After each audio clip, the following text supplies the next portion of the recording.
The campaign module is where you can enter details about all of your marketing campaigns, whether it's direct mail, bandit signs, RVM, internet. Let's have a look at the campaigns module. You can see I have one campaign in here, which is a direct mail campaign. We have it as active, and we've just named it Vacant House.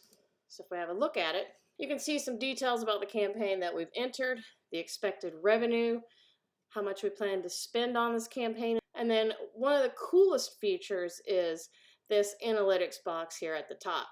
So at any time you can click on your campaign and see exactly how many leads, how many converted leads you have, or otherwise how many contracts you've gotten from this campaign, how much revenue has been generated from this campaign, and how much money you have in the pipeline. If we scroll down here, you're able to attach some samples of your mail piece if you like. Transactions are linked to the campaign, as well as the clients and the expenses.